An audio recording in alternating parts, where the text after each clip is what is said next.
今天退潮的话特别快啊，今天稍微有点风，海边的人也特别多，咱们也话不多说，下去赶海喽，走吧。哟，哇，这一个大海星哦，呵呵，就剩3个腿了，这是怎么了？这什么情况，让你失去了那2条腿？这个海星个头不小啊，但是已经坏了啊，腿掉了不说，但是已经不是软了，已经粘了。哎呀，可惜了。不要。哦，这躲在这里面，这是凉快呢。一个小花盖啊。哎呦，哎呦，这东西夹人可疼啊！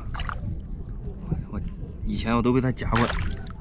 小贡献这个是啊，这个就长这么大，长不大。这还找到一个小海龙哦，嘿嘿，这是好货。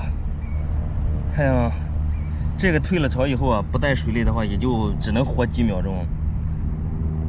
你这个嘴巴这么长，这个得带着。哇，这个是真的坏了，这个已经的时间太长了，应该是，这颜色都变了，都麻麻赖赖的了。这个水膜，哎呀，我都切不动了，这家伙，我切开看看里面白不白。你看这里面都不白了，这个是真坏了。这个海蜇啊，这个要不坏的话，回家切一切，凉拌一下还挺好。这个也没啥用，丢这吧，回头就晒化了。这是好玩的，我不可能不捡起来的。这种特别好玩，不知道为啥，它也没有任何用处，就是喜欢捏它。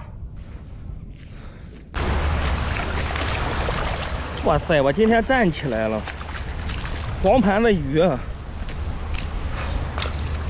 哇，这个有点味道呀，不太好闻了，已经颜色也不好了，哇，有点可惜啊。这么大一个，哦呦，你这个水不好了，浪费。现在天热啊，稍微一晒就坏了。这种鱼的话，就这个地方有个刺，千万别被扎到，有毒的。这不有点浪费呀，跟小蝴蝶似的，小蝴蝶俩翅膀。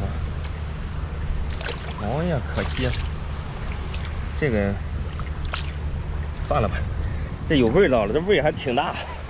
给它丢水里吧，放在沙滩上越晒越臭。要是发现早一点的话还行。大鹅不吃吧？算了，丢了吧，拉倒吧。我还以为站起来了，白高兴一场。他从这个地方走，从这个地方看见了吗？你看这走了多少，弯着走，你看。就这么走到这儿了，这个搁海鲜界肯定是个徒步的呀。你看，这还是个那种鸡屎螺，这种螺的话要比墨眼螺好吃，也要贵不少。你看他走了多少，得走不少时间了，应该从过完年开始走的。